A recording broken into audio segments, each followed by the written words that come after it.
Olá turma, professor Glauco aqui com mais uma videoaula de física. Hoje vamos um pouquinho mais a fundo dentro da nossa cinemática. Vamos falar hoje sobre o tal do MRU. O que é o MRU? Vamos lá. Essa sigla MRU, ela significa Movimento Retilíneo Uniforme. Tudo bem? Então, movimento retilíneo uniforme. Mas antes da gente partir propriamente para a física, eu gostaria de passar um pouquinho pela língua portuguesa.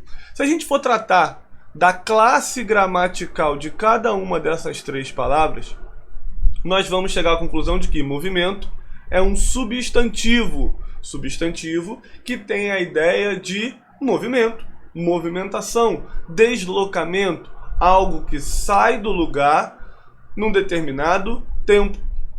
Lembra daquelas nossas definições a respeito de movimento e repouso? Então, nós temos que ter essa diferenciação. E aqui nós estamos falando de uma situação em movimento, não é um repouso. Tudo bem? Retilíneo. Retilíneo é um adjetivo. Adjetivo, então, palavra que modifica o substantivo. Então, meu movimento ele é retilíneo. E o que significa retilíneo? Retilíneo significa que ele está sempre em linha reta. Ok. Uniforme. Uniforme pode ser um substantivo, aquela roupa que a gente usa para ir para a escola. Mas ele pode ser também um adjetivo, que é o caso aqui. Uniforme está modificando o movimento, ou seja, uma forma. Uma forma, ou seja, meu movimento só tem uma forma, uma maneira de acontecer. Tudo bem? Ok? O que isso significa então?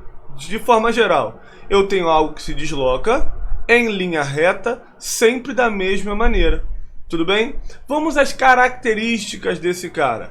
Se ele tem dois adjetivos, ele tem duas características basicamente. Então preste atenção, meu movimento retilíneo uniforme, ele sempre se dá em deslocamentos com trajetórias retilíneas. Ou seja, o cara sempre vai andar em linha reta, seja para frente, seja para trás. Mas a trajetória dele é uma linha reta, ok? Outra característica importantíssima, fundamental, é que meu movimento ele acontece sempre com velocidade constante. Movimento com velocidade constante, ou seja, se ele tem uma velocidade no início do exercício, é aquela velocidade que ele vai ter durante todo o trajeto dele, durante toda a movimentação dele. Ok? Movimento com velocidade constante. E outra, essa velocidade tem que ser constante e diferente de zero. Ela não pode ser nula, porque à medida que eu tenho uma velocidade igual a zero, significa que o meu objeto está parado, em repouso. E não é o caso. Eu estou falando de um movimento, não de um repouso. Até porque não faz nem sentido um repouso retilíneo uniforme, né?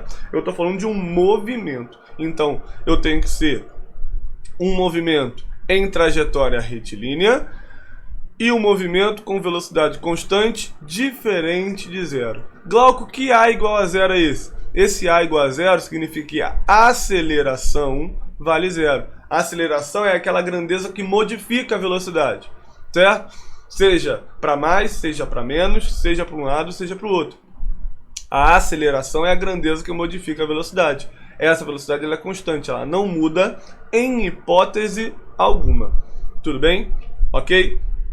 Bom, essas características são fundamentais e você precisa ter isso bem alicerçado dentro da sua cabeça, certo? Porque dentro dos exercícios, a primeira coisa que você vai procurar são as características dos exercícios, do seu deslocamento.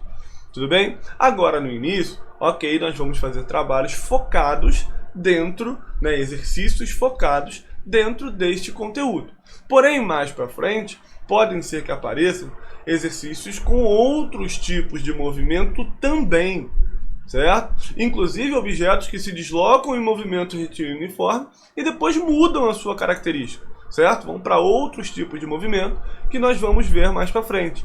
Mas para a gente poder trabalhar matematicamente e aplicar as fórmulas da física, a gente precisa primeiro, antes de tudo, identificar o tipo de movimento que o meu objeto está fazendo. E a gente identifica através dessas características, ok? Bom, Tendo em vista essas características, vamos passar para a nossa matemática, vamos para as nossas fórmulas, que aqui a gente conhece como equações horárias, certo? Por que equações horárias? Se você perceber, as nossas duas equações, que é essa aqui e essa aqui de baixo, ambas dependem do tempo, por isso que são chamadas de equações horárias. Tudo bem?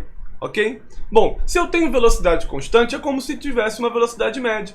Então aquela formulazinha da velocidade média que a gente viu lá na nossa primeira aula, nós poderemos utilizá-la aqui novamente.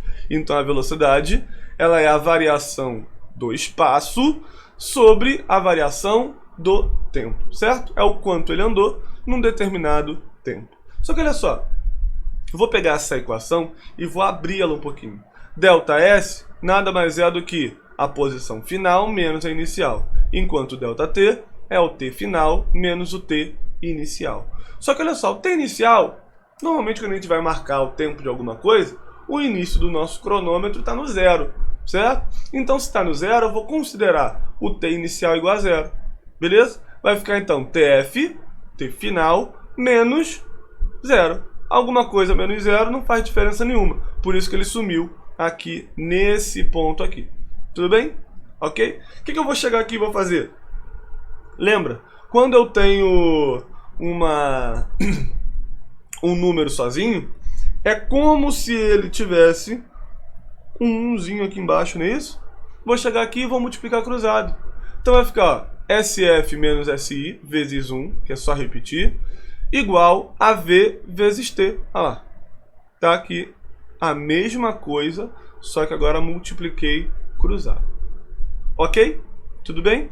Vou pegar esse SI que está negativo, vou jogar para o outro lado. Então percebe, fica aqui, ó, SF igual o SI que está negativo, está diminuindo, ele vai para o outro lado, somando. Confere? Mais VT.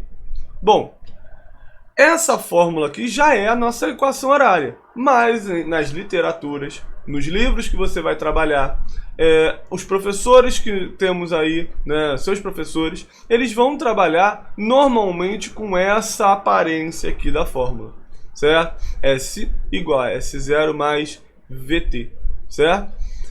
Esse S aqui, sem nenhuma letra aqui embaixo, é o seu S final, é a sua posição final, não é o deslocamento, é a posição final, tudo bem?